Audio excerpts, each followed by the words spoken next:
Hello and a warm welcome to our Facebook Live with myself, Ashok Gupta, with my colleagues Francis Goodall and Pauline Elzinga. So welcome to all of you today for our fascinating discussion on busting the myths of ME/CFS and fibromyalgia. So as you know, today is ME/CFS and Fibromyalgia International Awareness Day. It's all about bringing awareness to these very serious conditions. And to introduce myself, I'm Ashok Gupta. I'm the founder of the Gupta program. And I've spent the last 20 to 25 years researching these different conditions and figuring out how we can support patients to recovery using neuroplasticity and brain retraining and holistic health advice. And I'm very excited to have with me today two of our senior coaches from the Gupta program. So first of all, I'm pleased to introduce Francis. So Francis, do you want to introduce yourself? Yeah, so I've been a Gupta coach since 2008, following my own recovery journey from chronic fatigue syndrome, which I had for 5 years. And yeah, it was a difficult journey to get well, but I got there in the end, and being a coach for the program for the last many years, 13, 14 years, has been a joy. And seeing other people transform their health as well and what's possible in terms of the approaches that the Gupta program offers. Great. Thank you, Francis. And Francis has also been involved in our coach training program, supporting. We've got about 20 coaches right now, and we've got another 20 to 30, perhaps even 40 coaches currently in the training program. So very exciting news on that front. And I'd like to introduce Pauline, who's one of our coaches based in the Netherlands, but sees clients all around the world. So Pauline, do you want to introduce yourself? Yes. Hi, everyone. I'm Pauline. I'm also coaching for the Gupta program already for a while. I work a lot with people with chronic fatigue, people who have high sensitivity, and people who in general find that their nervous system, the brain and nervous systems, are very dysregulated. I also had my own health journey. I recovered from chronic fatigue syndrome, which also started in childhood very early on, and learned a lot, healed a lot. And I'm very passionate about talking about these topics and also helping others to heal. So thank you for having me here. Yes, of course. Yeah. Thank you, Pauline. So on this International Awareness Day, one of the key things that we want to do is if you are suffering from the condition and you feel like you haven't really been understood, or you're battling this on your own, we want to make you feel like there is a place that you can come where you can be in a supportive group and people can understand the experiences you're going through, because we've been through it ourselves as well. And I think just to tell you a bit about my story, so I actually suffered from ME and chronic fatigue syndrome when I was at university. And in the darkest moment, I remember a promise I made with the universe that there are thousands, millions of people around the world suffering from these illnesses. And if I can just figure out what's going on, if I can just get myself well, then I will dedicate the rest of my life to helping others and really finding a solution to these conditions. So I spent many years researching brain neurology, understanding the neurology of emotion, the physiology of these conditions. And I got myself 100% better using some ad hoc brain retraining processes, published some medical papers, and then set up an international clinic to support others. And we were the first neuroplasticity brain retraining program to publish our treatments in 2007. So that's a bit about my journey. And I remember when I was unwell, I would go from doctor to doctor, and they would say to me, we're not sure what you've got, but we think it's psychological, so you've probably got depression. So they'd put me on antidepressants, right? That was one of the myths, the main myths I had to deal with was in those days in the 90s, it wasn't really recognized as much as it is now. And that was a real challenge for me. So if you've been through those experiences where either people don't understand, you're not getting the right treatment, you're not getting the right resources, we hope that today we can help bust these myths about your condition, make you have a deeper understanding of what's going on, and then hopefully guide you to the correct resources for yourself. Or there may be somebody else that you know. And what we'd love for you to do is please do share this stream on your social media, so your YouTube, your Facebook. We're live on those two channels. We're also live on Twitter. So please do share this stream, perhaps with other support groups or friends and family, and hopefully we can spread the message that these conditions are real, they're serious, they impact on people's lives, there's a huge amount of suffering, and how can we collectively bring awareness to this as well. Good. So I also wanted just to talk about what these main myths are, these myths that we experience about these conditions. And the first myth, I think, that's really important that I've mentioned is this idea that it's all in the mind. Yeah, especially doctors who perhaps haven't really understood or read the latest research on what the science is saying about these conditions. And therefore, it can make us feel like it's my fault. Oh, I've got fibromyalgia, or I've got chronic fatigue, and it's in some way I'm causing it. Maybe I'm just depressed. Maybe I'm avoiding something. Yeah. And we go and have the tests and nothing comes back on the test. So we think, oh, well, maybe it is in my head. Yeah. And for those of you who are feeling like that, I want you to know that the latest research is clear on this, that there are huge amounts of abnormalities throughout the body in both of these conditions. So we know there are issues with the muscles, there are inflammatory markers, meaning there's a huge amount of inflammation in the body and in the brain. And so these are real serious conditions which affects every muscle cell and fiber of the system. And this is also true for long COVID as well. So for those of you who either are suffering from long COVID or you know somebody who's suffering from long COVID, it's the awareness that that also is a serious condition that parallels a lot of the symptoms of chronic fatigue as well. So to Francis and Pauline, when you were first ill, and perhaps some of the stories of your clients as well, do you see this kind of fear that people have that I'm being told it's all in the mind or all in the head? And how does it make people feel? Yeah, I mean, certainly when I first got unwell, I was told by a doctor straight away, it seems like you're depressed and you need to go on antidepressants. And I was like, oh, I don't know. I don't think it is just that. There's definitely some secondary depression, but there's something else going on as well. Something, and then certainly, yeah, with clients as well, absolutely. I think there can be a lot of fear that comes up at the start of the condition of what's happening and how to solve it. And actually, I think there can be some trauma from that early time often that needs addressing as well to support recovery. So, yeah. You talk about trauma there, Francis. That's quite interesting. So you think that actually having either a misdiagnosis or being told it's in your mind in itself could be traumatic. Yeah, absolutely. And there can be some emotions from that time that still often needs processing later on down the road when there's more resources available as you start to recover and that sort of thing. So yeah, absolutely. I find that with clients quite a lot, that is like one piece that often needs addressing. Yeah. Right. And to add to that, I think we don't realize that we as humans are also sort of group people. And what we need is, what makes us feel safe is to be acknowledged by each other and to be understood, to being heard. So to have doctors say something that is very different from your own experience is emotionally very hard, basically. And can really mess with people. We need that support. We need that acknowledgement, and we need to be taken seriously. Else it's deeply distressing, basically. Yeah. Yeah, we need hope as well. Like for at the other end of the spectrum, I had someone from the local ME group telling me that I was never going to get healthy again ever, and I should expect to be ill for the rest of my life. And I'm 19 years old. I need to know that there's hope that I can overcome this. Yeah, absolutely. I think what both of you are referring to is that validation. Yeah, this is not just something I've made up in my head, or there's something wrong with me. This is a real physical condition with real physical symptoms. It's to be taken seriously.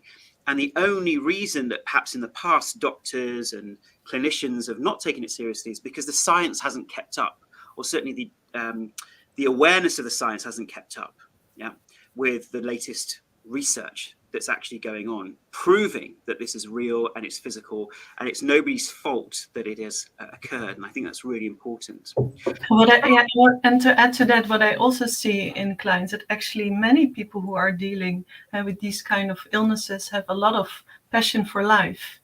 And there is no, that's not a depression at all. Our dopamine might be low and serotonin, so we might feel in our moods lower than we normally do. But there is also a lot of, the best word for me that comes up for me is sort of, passion for life, I would say. Yeah, absolutely. And so if there is that trauma, or let's say it's not necessarily trauma, but just a lot of unresolved emotion about how we're being treated by the medical profession and doctors, especially when those are the people that we trust, right? So it even feels worse because they are experts in their fields, and therefore we don't feel validated with the condition. How can our clients, our patients, actually resolve that or let it go? To be heard and witnessed in what they've experienced, and to feel whatever's not been processed around that, and to have some new perspectives as well, and understanding around something like the Gupta program, and how, how connected the brain and the nervous system is to the symptoms, and actually to have hope that there is also something you can do about it as well. So and with that, so it causes a lot of stress, and we hold that in our body, in our nervous system. So what you see is that there is for a while a lot of releasing going on, a lot of crying, very healthy. The stress needs to get out. A lot of old sadness coming up, which I think is very much okay if we can allow that. Yes, and it's interesting. We get a lot of emails into the Gupta program that they say, Ashok, when I first read your hypothesis or I watched your videos, I burst into tears because finally somebody understood what I was going through, and it made sense, and it made logical sense that this isn't my fault. This is unconscious, without conscious awareness. But there's a logical reason why my body's gone into this altered state. And it keeps triggering the nervous system and the immune system and causing these types of symptoms. And that's incredibly, I think, validating, but also gives people hope that if you can, one of the problems with these conditions is people don't really understand what the underlying reasons for it are. And therefore you can't even feel validated with it. But as we're seeing more and more brain scans, we're seeing the underlying reasons, then I think it becomes easier to accept, essentially. Mm-hmm. Yeah. And I find in the healing journey, that idea of acceptance is the first step, that I validate myself for having this condition. The condition itself is validated. So I don't need to waste energy worrying about what the reasons for this are, or is it all in my own head, and all those types of myths that get perpetuated. Yeah. That makes it also not personal anymore, in a way. It's not personal. Absolutely. Yes, exactly. We can objectify it more. Yeah. And I think that's something that leads us on to our second myth. So the first myth being it's all in the mind. And the second myth is something you touched on, Francis. There's no way to recover. Nobody recovers. You're going to have this for life. And that's often something that's said not only by doctors, but also support groups, well-meaning support groups. And I understand why they may say that, which is because we don't have, well, actually until recently, the Gupta program, we don't have any clear randomized controlled trials showing significant improvement from one particular therapy. And therefore, from a purely scientific reductionist philosophy, we would say there is no treatment, there is no cure, there is no way through this.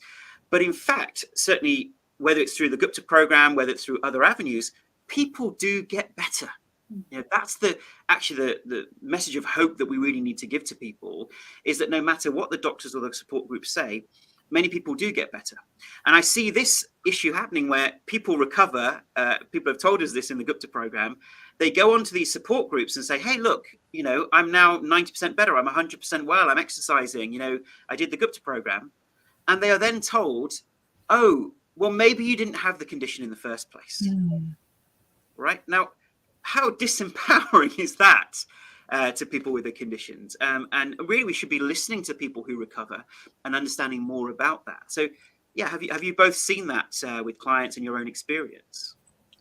Yeah, I've absolutely had that kind of response personally. I know you must have just had some sort of minor adrenal fatigue, not proper chronic fatigue. I mean, that's a not recoverable kind of situation, and yeah, so. Yeah, no, it's funny, isn't it? Oh, well, if you recovered, you just had a mild bit of chronic fatigue. It wasn't ME or chronic fatigue syndrome. So it's almost, but it's defining it it's putting the cart before the horse. It's defining it in the opposite way. Because you recovered, you never had the condition. But then it's like, in fact, not validating the journey it takes to recover. Like, it was 5 years for me, and for many clients it's been longer as well. And if for me it's even longer. It took me a very long time to slowly get to know first of all what is happening with me, and then you know what is going on, and then this understanding has to grow, and you see it constantly with people that, for example, are doing a webinar for the second time, or watching sessions for a second time, or it's layers of awareness, basically, getting more understanding, seeing better. This is where my body is starting to get again in a fight and flight or bracing, and it takes time. It takes time. For some people that goes very fast, and others need more time. And for those of you who are kind of newly diagnosed, perhaps just to give you hope, it can also happen very quickly, especially when you come up with the right kind of tools and advice early enough. So that can really support a quicker recovery as well. Yeah, absolutely. So for those of you who are just joining us, we've got this fantastically engaging conversation with myself, Ashok Gupta, with Francis and Pauline, two of our senior Gupta program coaches. And we're talking about busting the myths around ME, CFS and fibromyalgia on the International Awareness Day. And what we'd love for you to do is share this stream with people who you think could benefit, people who feel they're not really being heard or are really lost with this condition. Please do share this video on your social media, in the ME/CFS groups, Fibro groups, and also long COVID as well. So we are actively treating long COVID. We're involved in clinical studies in this area, and we're getting great results with those who are unfortunate enough to suffer from long COVID as well. So and please do send us your hearts, your thumbs up, your smileys. Always nice to see those across the screen as well. Wonderful. So we have some other myths that need to be busted. We talked about this first myth, that it's all in the mind. The second myth being, once you have this condition, there's no recovery, you'll have it for life. So we want to bust that myth as well. The third one related to that is that there's permanent damage. So I hear this time and time again that, I've had the condition for 10 years or 20 years, sometimes 30 years. And, I'm going to have this forever, and there's permanent damage. So it doesn't matter what I do, there's damage in my body. So it doesn't matter if I change my diet or do the Gupta program or do any other types of treatments. And it's really interesting. I love the story of, there was a guy in New Zealand who was 84 years old, and he had fibromyalgia and I think mold for like 30 years, like the whole, majority of his adult life. And then he came to us and he said, look, I don't even know if I can recover. Is it even worth recovering? I'm 84. I'm probably going to be fatigued anyway. And he used the program. And within 6 to 9 months, he got himself fully well. And he said, you know what, Ashok? This is fantastic. I'm going to travel the world now. I'm going to do all the things that I've always wanted to do. And it was such a beautiful story that if somebody at the age of 84 can find that inspiration, not only to recover, but then to have that passion about life and wanting to travel the world. If he can do it, then I'm sure most people can find that courage and that determination to work with themselves and heal. And I thought that was fantastic. And so I think from my perspective, we hear these stories about this permanent damage. In our experience, there's not necessarily any objective data showing that, right? So certainly there are, for instance, neuroinflammation. There may be a shrinkage of certain areas of the brain. There can be impacts on the mitochondria in the body. But we believe here at the Gupta program that these are what we call functional conditions, where the function of the system, the software of the body, is going wrong, which is affecting the hardware. But the hardware itself, if you fix the software, the hardware will return to normal. It's like when your computer crashes and you think, oh no, it must be dead. There's something wrong with the physical hardware of the computer. So you take it into the IT geeks, the so-called IT geniuses at Apple, and they have a look at your laptop or your iPad or whatever, and they say, plug something in. They say, actually, you know what? The computer itself is fine. We just need to reset a bit of software or a software bug that's stopping your system from working correctly and keeps crashing. And in the same way, that's what I believe is happening with ME, CFS and fibromyalgia and long COVID. These conditions where the physical body itself is being impacted by our nervous system. So the problem is in the brain and the nervous system. And when we correct that, then the body itself can naturally heal, sometimes quite quickly. Yeah. So that idea of permanent damage.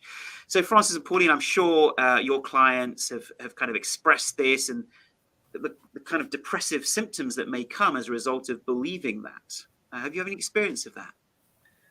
Yeah, I mean, and similar to that as well, that there's something different about me as well because of X, Y, and Z or whatever, but about why I won't recover or it's going to take me longer. So any of these beliefs, obviously can sort of affect recovery if we're holding those kind of beliefs quite strongly, and to work on those beliefs and to release your sort of self from holding those beliefs so strongly and to choose something else can be really powerful to support you to get to where you want to be. And personally, I'd say in many ways, actually, after having the condition, in many ways, I reached levels of health that I'd never had even before having it. So actually, I think, the reverse can potentially be true because you learn so much about how to take care of your mind, your body, your soul through the journey that you can actually perhaps even create more optimal health as a result of going through it ultimately. So that's what I'd say. And also, I think once you've gone through something like chronic fatigue, you also learn to take care of yourself better. If you need rest,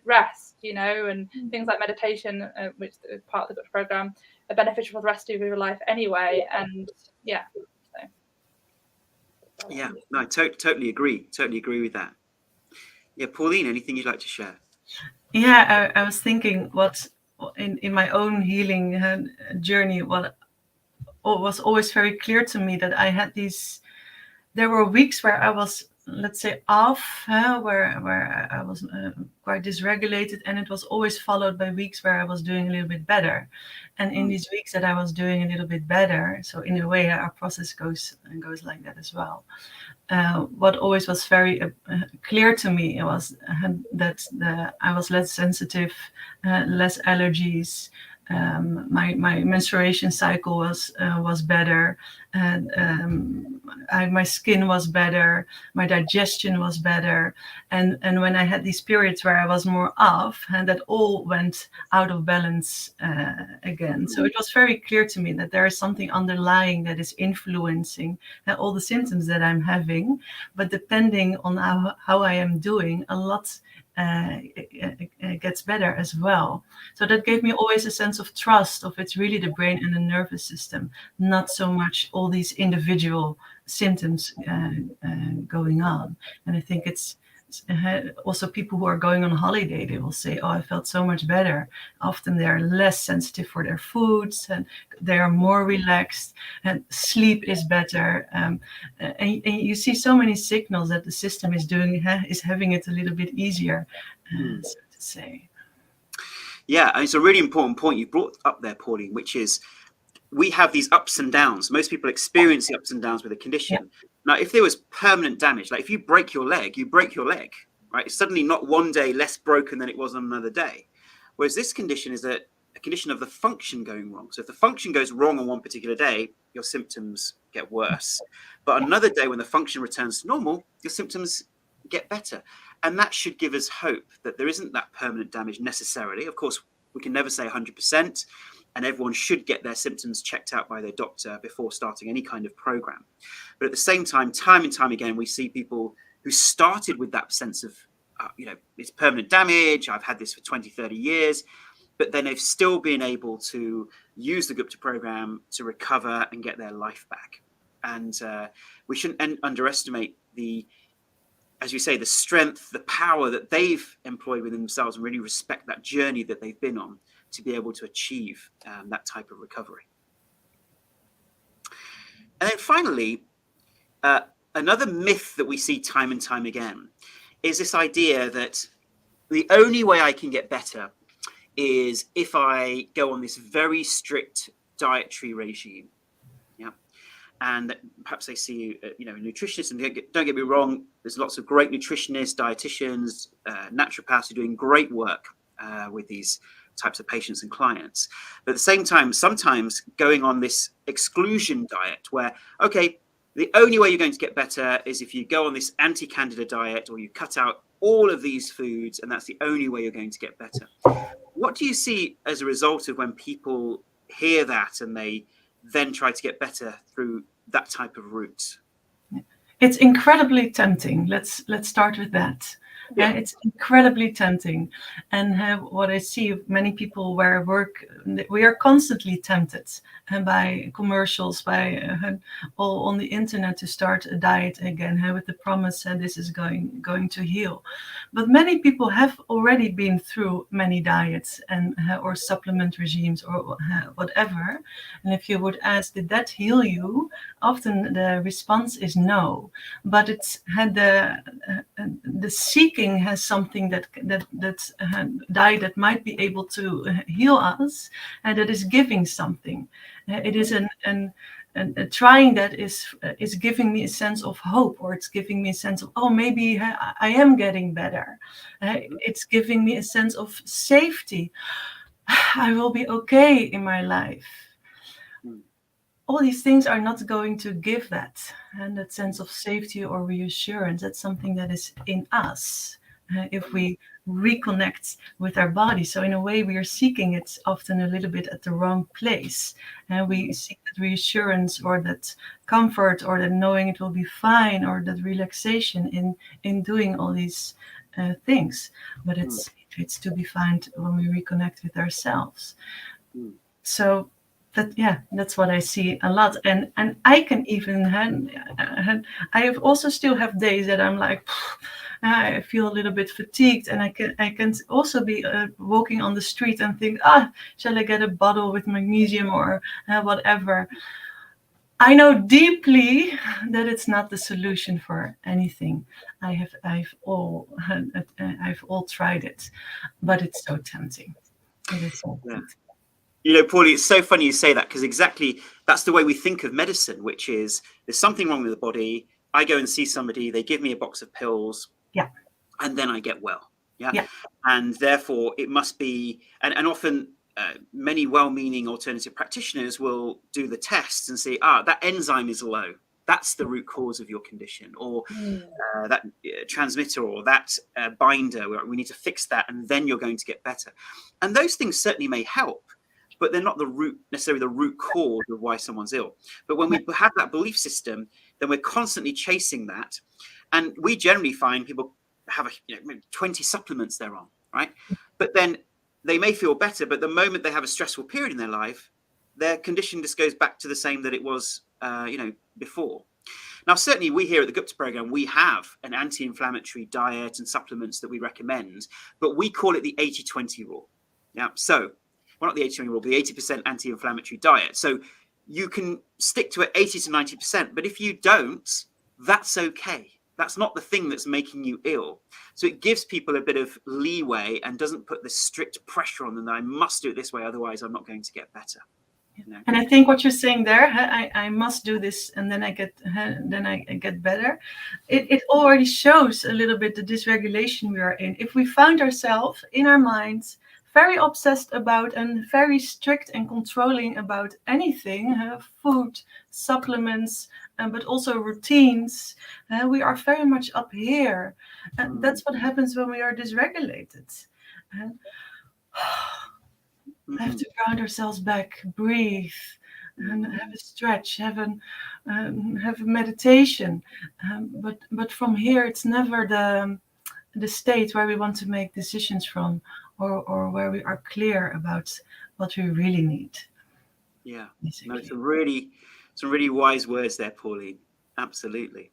And Frances, have you also seen that perhaps in yourself or the clients that you work with? Yeah, certainly in myself and in clients as well, like latching onto things like, it's candida. As long as I do this candida diet, I'll be fine. And then being really obsessive about cutting out sugar, and then feeling really guilty if I eat a bit of sugar, all that sort of stuff. And I definitely see that kind of thing with clients as well. And that sometimes it can sort of overtake someone's life, being a bit obsessive about supplements or following the perfect diet, and actually that can in a way create more stress and anxiety potentially. But sometimes it can also give a sense of control, and of course like a generally healthy diet is going to support your system alongside other approaches as well to calm the nervous system and help you able to heal. So yeah, absolutely. Here at the Gupta program we have a both and approach, which is if you find there are things in the physical aspects that you are using that are helpful, of course, continue with them. That might be supplements, etc. But it's the obsessiveness and the anxiety and fear that associates with it that then is disempowering and is making your condition worse. So if you're able to take the supplements or be like certain foods that you cut out, but be more relaxed about it and not have any anxiety about it, then it's not going to impact so much on your nervous system. I think that's incredibly important. And I think the reason we're here today on International Awareness Day for ME/CFS and fibromyalgia is because these myths are still being perpetuated. And we thought we'd left these, back in the 90s, but unfortunately it's still in popular culture that, oh, you have that ME thing. Oh, that's in the mind, right? Or, or it's yuppie flu. These myths are still being perpetuated. And I want to say, I've spent my life 20, 25 years researching this condition, and absolutely it's real. It's not imagined. But at the same time, the good news is that we don't believe there's necessarily long-term permanent damage. And we, all three of us, or all of our Gupta program coaches, see recoveries daily in our clinics. We see how people can get better and get their lives back. And that's just so empowering, And I think we're going to go through in a moment, a prayer for strength for people who are suffering from these conditions, and really honor the courage that it takes to have this condition and then to work through it and to attempt to live a normal life and then look for paths to recovery. It's a very challenging time, but also we learn a lot about ourselves and we become stronger. And just a comment that we have here that I think is really interesting. Leonie is just saying in the comment section for the UK, the new government women's health strategy has over 80% of women saying they aren't heard and taken seriously and have to battle for help. That's over 80%. Oh, yeah. So there is a real serious problem in the system for women, in the UK. And I think that's really interesting as well. Why aren't women versus men being heard? And is it because the medical system, perhaps, because we know people who suffer from these conditions, it tends to be more women than men, probably 70 to 80% of people in these condition brackets will be women. Are they not being heard? And this is because perhaps they are women. So is there anything you've noticed about that? Yeah, I don't know about specifically women not being heard, but I do know, and in the UK that it's not generally that much still understanding and awareness about it, and certainly wasn't when I got it years ago. I don't know about men as well, whether sometimes men don't necessarily, I don't know whether they would always come forwards and talk about it to their doctor about, I don't know in the same way, I'm not sure, but I don't know about the difference between women and men particularly, but other than a lot more women get these kind of conditions. No, I agree, and I think that not being heard by the medical community, and now especially for women, it's happening everywhere. It doesn't matter where people are from. I see it everywhere happening. It's extremely sad to me. Yeah. And I think it mirrors something of the misunderstanding that there is by the medical community. And in the Netherlands, I think for a long time it was just too complex. I think often they kind of don't understand or know what to do with you, so they make you the problem, kind of. Good. Well, I want to, once again, everyone who's listening, hopefully you're finding this useful and interesting. Please do once again share this with others. And I think something that Makosi is mentioning here, compassion, that self-compassion, that actually when we go through these conditions, what we really need is compassion from the medical community and people around us to feel that validation, but also compassion for ourselves, that it's not our fault that we got into the situation. And we certainly notice that people with these conditions perhaps aren't compassionate with themselves. And really, I think having that compassion to say, this isn't my fault. This is a challenge that I'm going through. Whilst I don't want to go into the victim state, of course, at the same time, I accept myself for having this. And that's incredibly important. It's really powerful. Actually, I had a client today where she was like, that's the key that you've really helped me with over the last few weeks. It's finding self-compassion. And then from that, I'm feeling a difference in being able to accept where I am in the moment and accept different parts of me that are coming up and to have confidence that I actually can transform this now. So I think compassion is such an important piece. and acceptance. And that reframes also the word self-care, and caring for oneself, and caring for our parts that are hurt, caring for the parts that have been through a lot of difficulties in this healing process, and being able to be compassionate to that. It's really melting, basically. Yeah. And I think related to that, something Henny's saying here, it's so true. The mythical attitude towards women is that women are over emotional or weaker than men, or being hysterical, or making this up. And these attitudes are so embedded in society, and the medical establishment is still very patriarchal. Yes. So that's something to reflect on. Yeah, I think a big thing I'm passionate about is how the cyclical nature of women and women going through the menopause is not really seen in society or really supported in the way that it should be, I believe quite strongly. So, and I think if that was honoured more, that would support women to stay healthier as well, if they could really honour that more, that rhythm every month.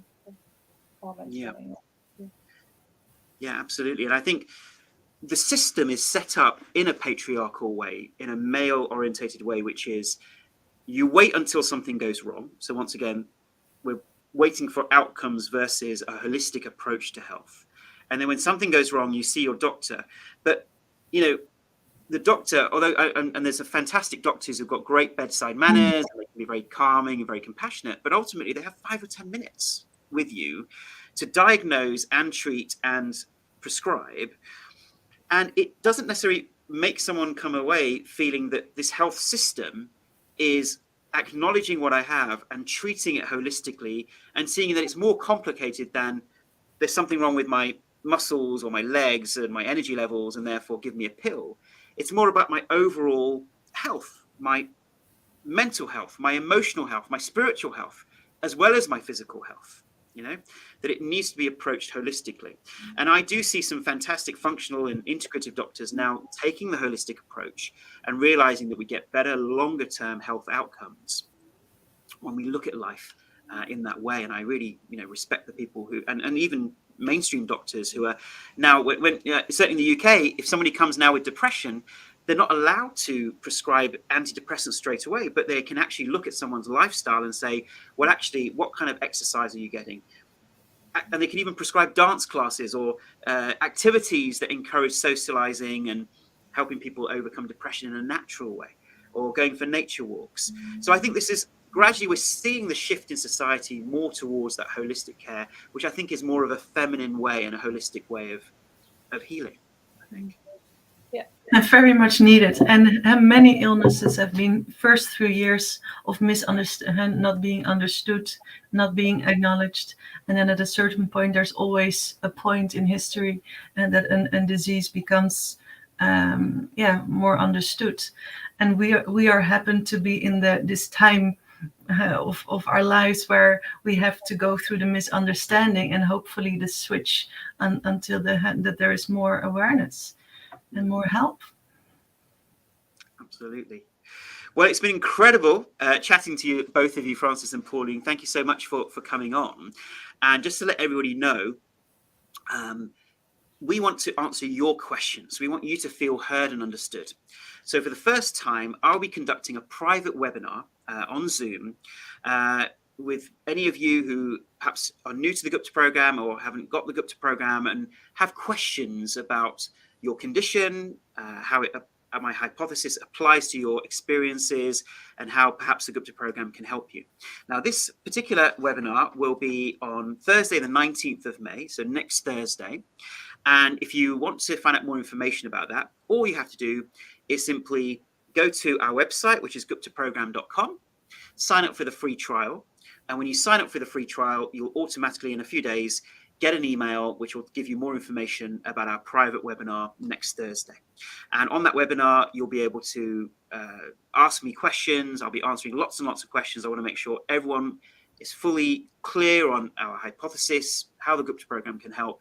And we call it Ask Ashok Anything, or well, almost. We have to put the caveat there, well, almost. So I hope you can join us next Thursday for that. And also to let you know, we have a webinar series with myself starting on Monday, the 23rd of May. So if you're interested in finding out more about the Gupta program, so once again, you can go to our website, and if you sign up It's a great time to sign up right now, because starting the program in association with a webinar series starting is a lovely way of a gentle introduction, and we hold your hand step by step each week to introduce the tools and help you apply the program to your personal circumstances. So once again, that webinar series is starting on Monday the 23rd, but you can still sign up for the Gupta program and for that webinar series afterwards as well. Yeah. Great. Well, Francis and Pauline, anything else that you'd like to add that can really help people bust these myths on this International Awareness Day, and hopefully help them come to a deeper sense of peace about their condition? Anything else you'd like to leave people with?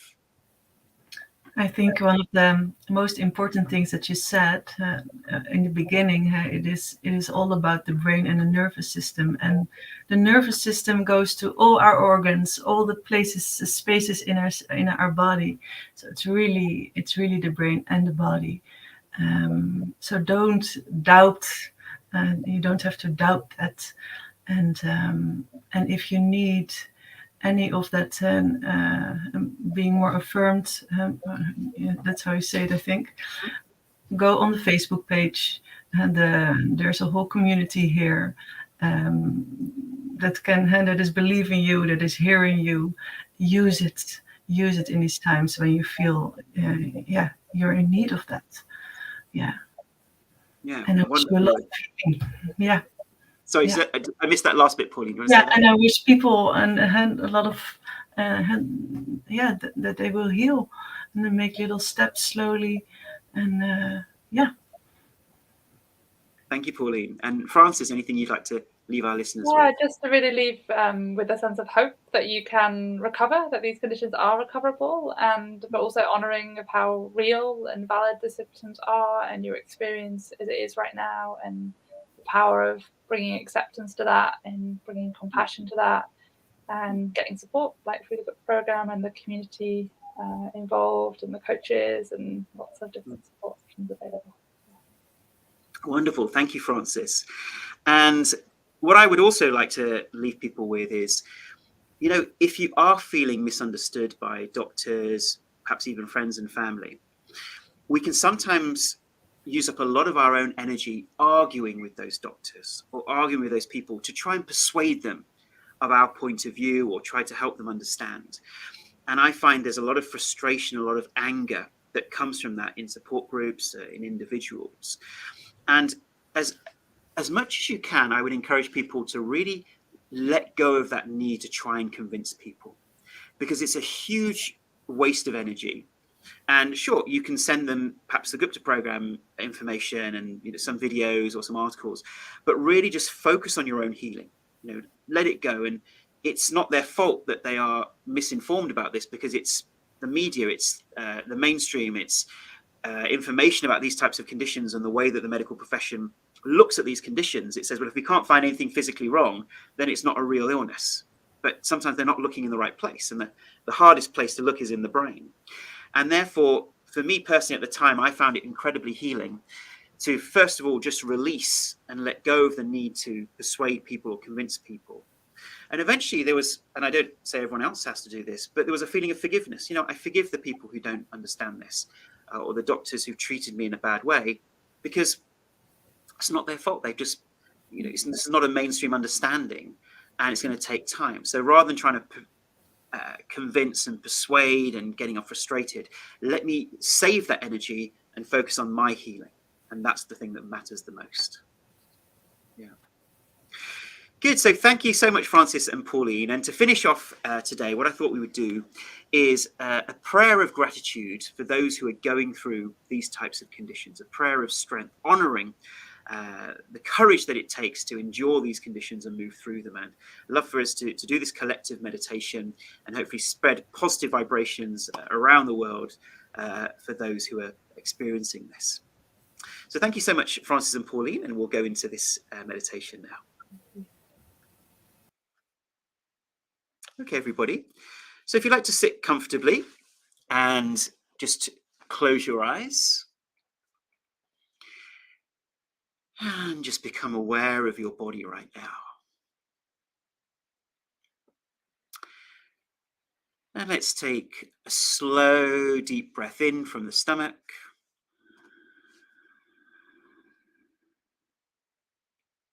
And breathe out.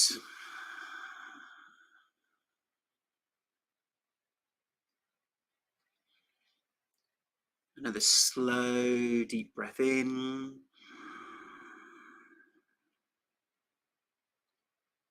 And let go.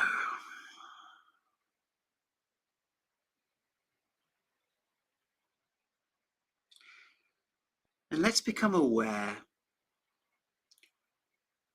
of our own situation, or the situation of somebody we know with this condition.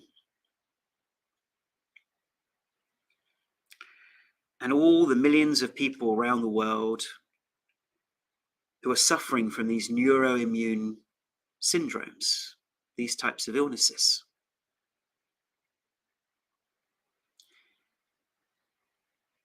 It's just acknowledging and validating the challenges they go through.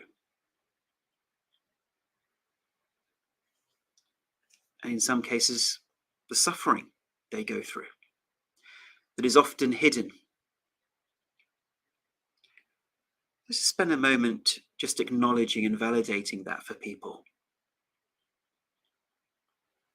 including ourselves if we are suffering from the condition.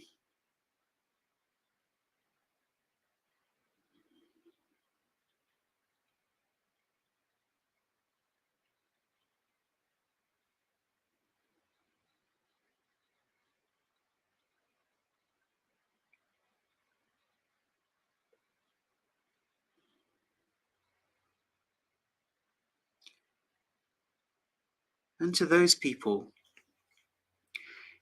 may we send our blessings, our positive vibrations to those who are experiencing these conditions. And may they feel acknowledged and validated.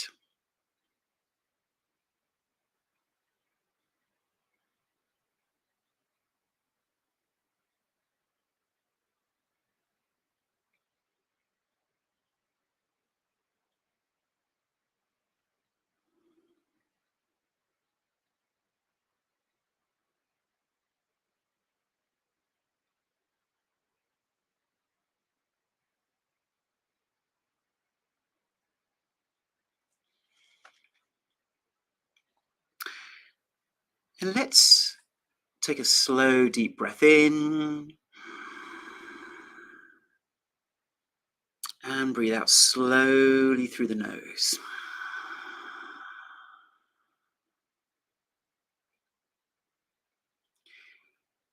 Let's now also honor the courage and the strength of those with these conditions.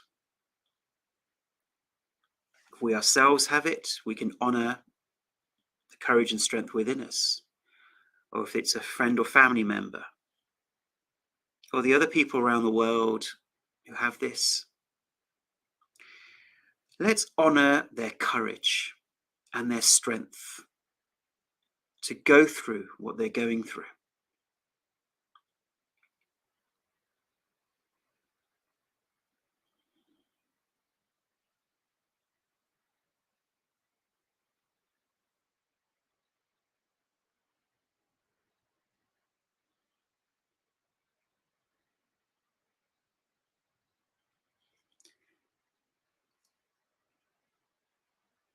Let's acknowledge the bravery and the tears that they experience, but they still soldier on valiantly.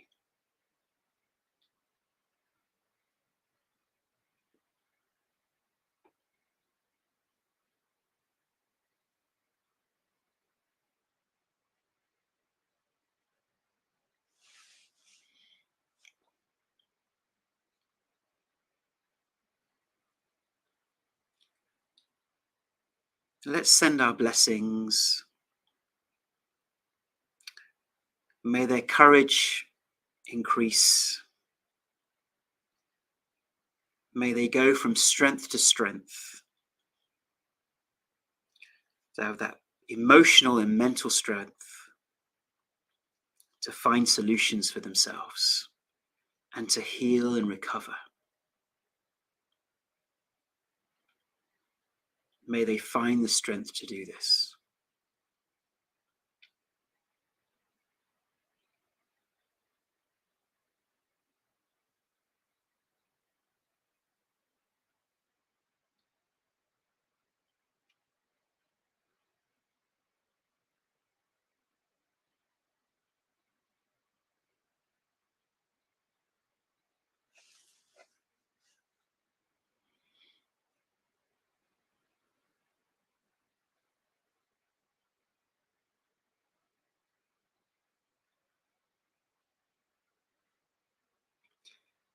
Let's send these positive vibrations from our heart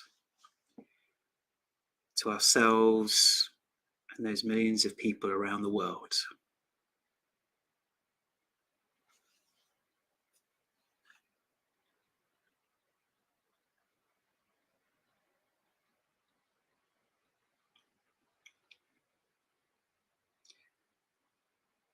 Let's take a slow, deep breath in.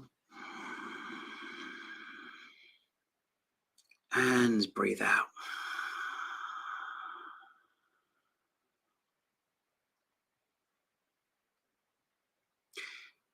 Let us pray that these conditions become more validated in mainstream medicine.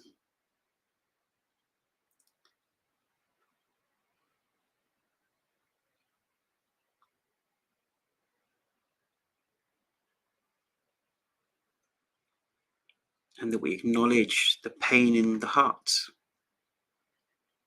that these patients experience, and that they feel listened to.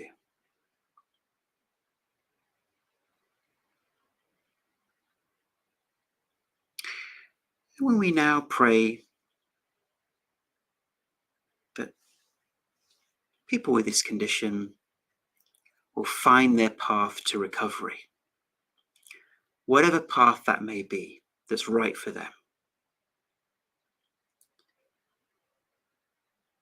and that they will see this condition as a journey of transformation.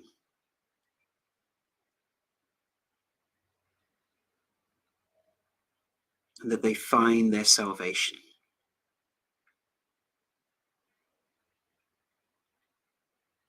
Let's spread this hope with everyone we know.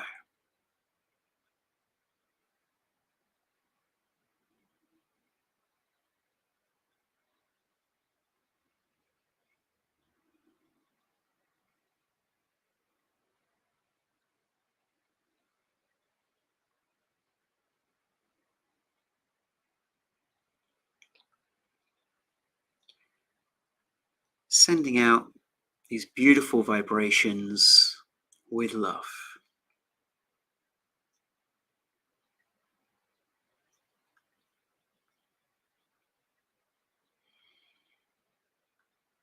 And holding on to that message of hope, let's take a slow, deep breath in.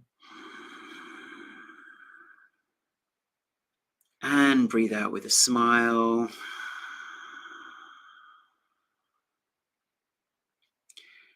Another energizing breath in. And let go.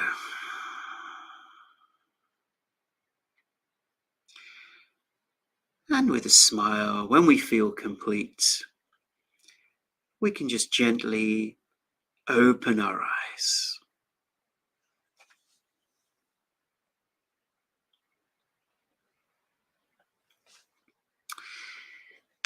Good.